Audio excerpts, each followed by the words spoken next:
ನಮಸ್ತೆ ನನ್ನೆಲ್ಲ ಪ್ರೀತಿಯ ಸ್ನೇಹಿತರೆ, ನಿಮಗೆಲ್ಲರಿಗೂ ಮಿರಾಕಲ್ ಮಂತ್ರ ಚಾನಲ್ಗೆ ಪ್ರೀತಿಯ ಸ್ವಾಗತ.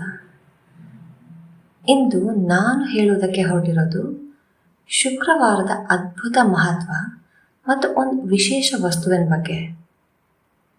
ಶುಕ್ರವಾರವು ಶ್ರೀ ಮಹಾಲಕ್ಷ್ಮೀ ದೇವಿಯ ದಿನವಾಗಿದ್ದು, ಈ ದಿನ ಶುಕ್ರ ಗ್ರಹದ ಪ್ರಭಾವ ಹೆಚ್ಚಾಗಿರುತ್ತೆ. ಶುಕ್ರ ಗ್ರಹವು ಐಶ್ವರ್ಯ, ಸೌಂದರ್ಯ ಮತ್ತು ಸಂಪತ್ತಿನ ಕಾರಕವಾಗಿದ್ದು, ಶಾಸ್ತ್ರಗಳ ಪ್ರಕಾರ ಶುಕ್ರವಾರದಂದು ಮಾಡುವ ಪುಣ್ಯ ಕಾರ್ಯಗಳು 70 ಪಟ್ಟು ಹೆಚ್ಚು ಫಲವನ್ನು ನೀಡುತ್ತವೆ. ಪುರಾಣಗಳ ಪ್ರಕಾರ ಸಮುದ್ರ ಮಥನದ ಸಮಯದಲ್ಲಿ ಮಹಾಲಕ್ಷ್ಮೀ ದೇವಿ ಕ್ಷೀರಸಾಗರದಿಂದ ಪ್ರಕಟವಾದಾಗ ಆಕೆಯ ಹಸ್ತದಲ್ಲಿ ಕಮಲ ಪುಷ್ಪವಿತ್ತು. ಈ ಕಮಲವೇ ಪವಿತ್ರತೆ ಮತ್ತು ಶುದ್ಧತೆಯ ಸಂಕೇತವಾಗಿದೆ. ಲಕ್ಷ್ಮೀದೇವಿ ಯಾವುದೇ ಮನೆಯಲ್ಲಿ ವಾಸಿಸಲು ಬಯಸ್ತಾಳೆ ಅಂದರೆ ಅಲ್ಲಿ ಶುಚಿತ್ವ, ಭಕ್ತಿ ಮತ್ತು ಕೃತಜ್ಞತೆ ಇರಬೇಕಾಗತ್ತೆ.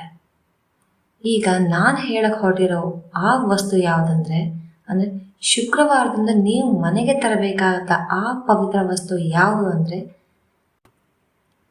ಪಂಚಗವ್ಯದಿಂದ ಮಾಡಿದ ಗೋಮಯ ದೀಪ. ಗೋಮಯವು ಅತ್ಯಂತ ಪವಿತ್ರ ಮತ್ತು ಶುದ್ಧೀಕರಣ ಶಕ್ತಿ ಹೊಂದಿದ್ದು, ಇದು ವಾಸ್ತು ದೋಷಗಳನ್ನು ನಿವಾರಿಸುತ್ತದೆ, ಅಲ್ಲದೆ ನಕಾರಾತ್ಮಕ ಶಕ್ತಿಗಳನ್ನು ಹೊರಹಾಕುತ್ತದೆ ಮತ್ತು ಮಹಾಲಕ್ಷ್ಮೀ ದೇವಿಯನ್ನು ಆಕರ್ಷಿಸುತ್ತದೆ. ನೀವು ಮಾಡಬೇಕಾಗಿರೋದು ಇಷ್ಟೇ. ಶುಕ್ರವಾರದ ವಿಶೇಷ ಪೂಜಾ ವಿಧಾನವನ್ನು ನೀವು ಸರಿಯಾಗಿ ಅನುಸರಿಸಬೇಕಾದ್ರೆ ಬೆಳಗ್ಗೆ ಸ್ನಾನ ಮಾಡಿ ಶುದ್ಧ ಬಟ್ಟೆ ಧರಿಸಿ ಈ ಗೋಮಯ ದೀಪವನ್ನು ಮನೆಯ ಮುಖ್ಯ ದ್ವಾರದ ಬಳಿ ಇರಿಸಿ ಸರಸ್ವತಿ ನಮಸ್ತುಭ್ಯಂ ವರದೆ ಕಾಮರೂಪಿಣಿ ಎಂದು ಮಂತ್ರ ಜಪ ಮಾಡಿ ಗುಲಾಬಿ ಹೂಗಳು ಮತ್ತು ಬಿಳಿ ಹೂಗಳನ್ನು ಸಮರ್ಪಿಸಿ ಬೆಲ್ಲ ಮತ್ತು ಕಡಲೆಕಾಳು ಅರ್ಪಿಸಬೇಕು. ಸಂಜೆ ಸಮಯದಲ್ಲಿ ದೀಪವನ್ನು ಬೆಳಗಿಸಿ ಲಕ್ಷ್ಮೀ ಆರತಿ ಮಾಡಿ ಓಂ ಶ್ರೀಂ ಹ್ರೀಂ ಶ್ರೀಂ ಕಮಲೇ ಕಮಲಾಲಯೇ ಪ್ರಸೀದ ಪ್ರಸೀದ ಸ್ವಾಹ ಮಂತ್ರವನ್ನು 108 ಬಾರಿ ಜಪಿಸಬೇಕು. ಈ ಪೂಜೆಯನ್ನು ಮಾಡುವಾಗ ಅನುಸರಿಸಬೇಕಾದ ಮುಖ್ಯ ನಿಯಮಗಳು ಏನು ಅಂದರೆ ಮನೆಯನ್ನು ಯಾವಾಗಲೂ ಸ್ವಚ್ಛವಾಗಿ ಇರಿಸಿ, ತುಳಸಿ ಗಿಡಕ್ಕೆ ಪ್ರತಿದಿನ ನೀರು ಹಾಕಿ, ಬಡವರಿಗೆ ಅನ್ನದಾನ ಮಾಡಿ, ಧಾರ್ಮಿಕ ಪುಸ್ತಕಗಳ ಅಧ್ಯಯನ ಮಾಡಿ. ಅದೇ ಸಮಯದಲ್ಲಿ ಮನೆಯಲ್ಲಿ ಕಸ ಮತ್ತು ಅಸ್ವಚ್ಛತೆ ಇರಬಾರದು.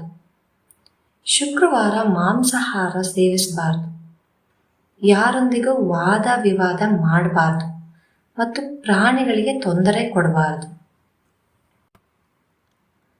ವೈಜ್ಞಾನಿಕ ದೃಷ್ಟಿಕೋನದಿಂದ ನೋಡಿದರೆ ಗೋಮಯ ದೀಪವನ್ನು ಬೆಳಗಿಸೋದ್ರಿಂದ ವಾತಾವರಣದಲ್ಲಿರುವ ಹಾನಿಕಾರಕ ಬ್ಯಾಕ್ಟೀರಿಯಾಗಳು ನಾಶವಾಗುತ್ತವೆ, ಮನೆಯ ಸುತ್ತಲಿನ ಪರಿಸರ ಶುದ್ಧವಾಗುತ್ತದೆ, ಧನಾತ್ಮಕ ಶಕ್ತಿ ಹೆಚ್ಚಾಗುತ್ತದೆ ಮತ್ತು ಮಾನಸಿಕ ಶಾಂತಿ ಸಿಗುತ್ತದೆ.